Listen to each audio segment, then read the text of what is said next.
Bonjour à tous, c'est Twintix et aujourd'hui je voulais vous parler des 5 plus grosses arnaques sous forme de ICO qui ont eu lieu dans le marché des crypto-monnaies. La majorité des grands marchés financiers sont maintenant très régulés. Il y a beaucoup de régulation, ce qui fait en sorte que les fraudeurs ont de plus en plus de difficultés à arnaquer les gens, les investisseurs des marchés traditionnels. Pour cette raison, ils se sont tournés vers le marché des crypto-monnaies. Le marché des crypto-monnaies est devenu un marché où il y a beaucoup d'arnaques. Je vous inviterai à regarder un peu dans le site coinmarketcap.com. Vous verrez, parmi ce site, il y a beaucoup de crypto-monnaies qui n'ont aucune utilité, qui sont là juste pour rendre leurs propriétaires extrêmement riches. Et justement, les 5 arnaques que je vais vous parler, ça va être des arnaques sous forme de ICO. On va commencer par la première qui a ramassé 250 000 dollars. Cette arnaque, en fait, c'est pas vraiment. Elle a essayé de jouer sur la blague. En fait, elle a été initialement présentée comme une blague. Ponzi Coin, the world's first legitimate Ponzi scheme. Un schéma de Ponzi, en fait, ils l'ont mis très clairement dans leur site. C'est l'argent de nouvelles personnes que vous allez ramener dans dans le capital, le nouveau capital qui va aller chez vous, c'est-à-dire l'argent de vos amis va servir à financer vos revenus, exactement comme BitConnect a fonctionné.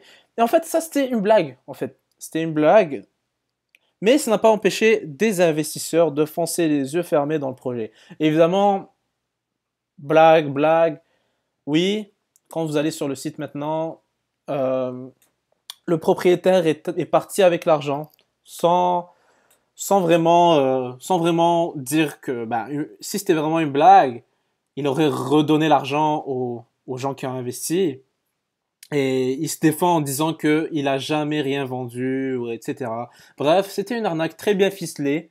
C'était pour le numéro 5. Ensuite, il y a le Real Estate Coin. Le Real Estate Coin et le DRC. Le DRC, c'est le Diamond Reserve Club. En fait, ces deux crypto-monnaies avaient comme idée de fournir une crypto-monnaie reliée euh, à l'immobilier pour celle de real estate et une crypto-monnaie reliée au diamant.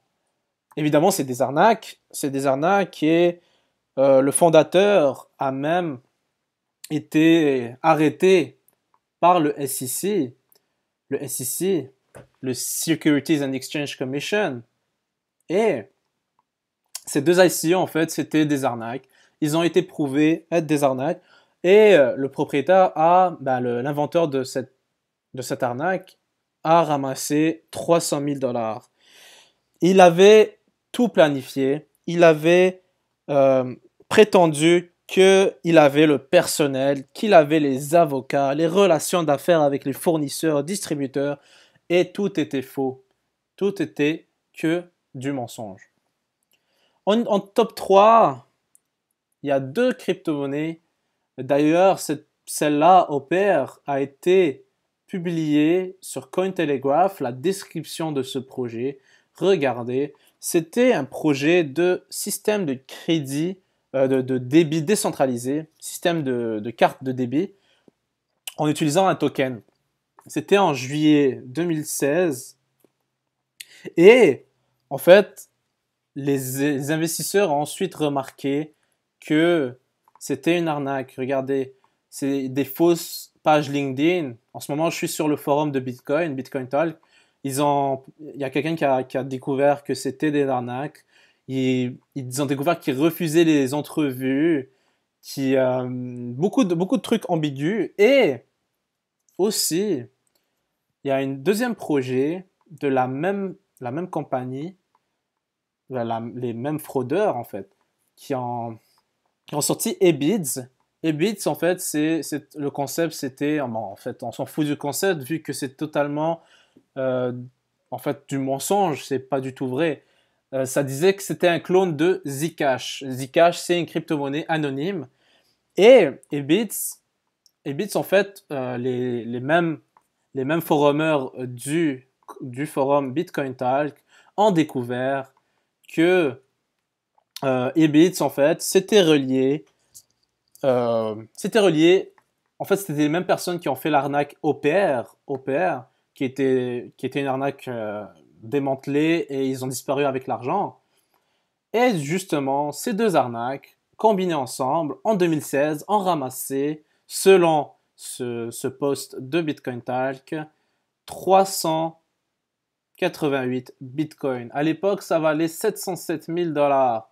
Bon, ça c'était à l'époque. Maintenant, on va regarder 388 bitcoins. Qu'est-ce que ça vaut? 4 millions, 4,11 millions de dollars. Donc c'est assez impressionnant à quel point ces arnaques très bien ficelées, regardez, avec un bon design, regardez la popularité dans le forum de Bitcoin, 29 pages. Ces arnaques-là sont très bien ficelées. Ils ont des comptes avec beaucoup d'activités sur le site de Bitcoin, Bitcoin Talk. Et ça, c'est quand même assez impressionnant. Bon, en top 4, on va parler de Benebit. Benebit a été même mis sur ICO Drops, l'un de mes sites préférés pour suivre les ICO. D'ailleurs, c'est assez impressionnant. Et sur le site de ICO Drops, on voit que c'était une arnaque. Regardez, ils ont écrit scam. C'est assez marrant, c'est assez drôle. Et regardez, en fait, c'est un peu la même chose que l'autre projet de Opère. Ils ont découvert que l'équipe dans le site était totalement factice. Ils avaient pris des, des photos dans une école secondaire et ils les avaient mis comme les membres de l'équipe du projet de Benebit. En fait, ils avaient tous les atouts d'une vraie ICO. Ils avaient un compte Telegram. Sur Telegram, ils avaient 9000 membres. Ils ont même dépensé plus de 500 000 dollars en publicité. C'était vraiment impressionnant. Et avec tout le hype, toutes les gens qui parlaient de ce projet a réussi, ben, devrais-je dire cette arnaque, a réussi à ramasser plus que 4 millions de dollars à l'époque. Et ils ont découvert en fait que même le propriétaire l'identité du propriétaire était factice. C'était pas la vraie personne qui disait que c'était un faux passeport. Et après cette révélation, évidemment, l'équipe a commencé à effacer toutes les traces de son existence. On n'a aucune trace de son site, on n'a aucune trace de tout ce qu'ils ont pu faire. Et ils ont réussi à partir avec plus que 4 millions de dollars. Et ça, c'est assez impressionnant. Évidemment, le 4 millions de dollars était sous forme de crypto-monnaie, sous forme de Bitcoin à l'époque. Et aujourd'hui, s'ils gardent leur crypto-monnaie sous forme de Bitcoin, ça va valoir beaucoup plus que 4 millions de dollars. Et là, je vais vous parler d'un dernier. Le dernier, c'est Plexcoin. Plexcoin a été référencé sur le site coinmarketcap.com. La preuve, il est encore là-dedans. Si vous voulez chercher Plexcoin, c'est une très grosse arnaque. D'ailleurs, dans mon pays, on en a parlé. Radio-Canada en a parlé. Et le propriétaire, Dominique Lacroix, le créateur de la crypto-monnaie, a été condamné à une amende de 110 000 dollars. En fait, ce qui s'est passé, c'est que cette crypto-monnaie a eu des propos. Ils disaient qu'ils allaient donner des gains des retours sur investissement d'environ 1400 dollars. Et c'était totalement irréaliste. Les régulateurs ont tout de suite vu l'arnaque derrière tout ça. Et ils ont tout de suite bloqué les fonds de 5 millions de dollars que l'homme a réussi à ramasser. Et même quand on va sur le site de Plexcoin, toute personne demeurant dans la province de Québec ayant acheté des Plexcoin au moyen d'une carte de crédit liée à une adresse de facturation dans la province de Québec, en contravention de l'interdiction d'achat pour les résidents du Québec mentionnée dans l'inscription des mandataires modalités et conditions seront remboursés. Donc, éventuellement, évidemment, c'est pas toutes les arnaques où les autorités réussissent à mettre la main sur le propriétaire, mais là, ça nous prouve que des grosses arnaques à 15 millions peuvent être démantelées et c'est vraiment impressionnant. Imaginez s'il aurait eu réussi à partir avec les 15 millions de dollars. C'est assez impressionnant à quel point on n'est vraiment pas à l'abri. Donc, morale de l'histoire, cette vidéo, je voulais vous dire de faire très attention à ce que aux ICO auxquels vous participez. Là, je vais aller sur ICO Drops. Comme vous pouvez le voir, il y a des centaines d'ICO en ce moment sur lesquels je peux participer. Évidemment, je ne participerai pas, je ne participe rarement à des ICO. Sincèrement, il y en a tellement et il n'y en a pas beaucoup de très bonne qualité.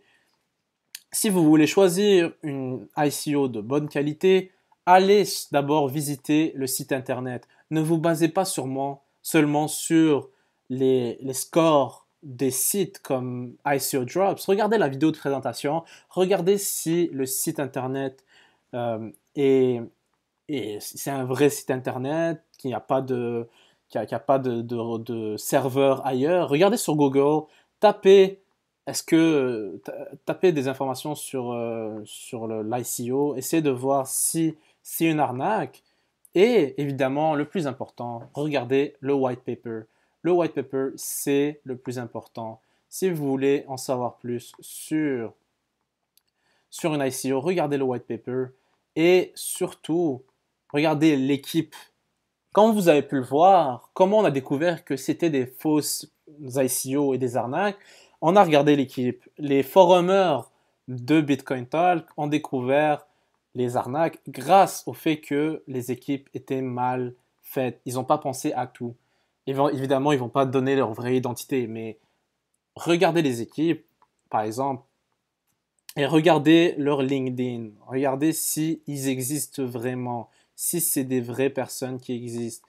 C'est important parce que si vous ne vérifiez pas leur identité, n'importe qui peut prendre une image sur Google, mettre l'image sur le site et dire un nom et ça va passer. Les gens qui sont pressés, qui ne jurent que par le hype, ne vont pas chercher plus. Mais soyez intelligent, regardez catégoriquement, de façon méthodique, et ça va bien se passer. Je ne me suis jamais fait arnaquer avec les ICO. C'est très très... quand vous y allez de manière méthodique, c'est très rare de se faire arnaquer. Évidemment, il y a toutes les arnaques, tous les autres types d'arnaques. J'y reviendrai dans d'autres vidéos. Mais pour l'instant, je vous demanderai de vous abonner à ma chaîne YouTube si vous voulez regarder mes autres vidéos.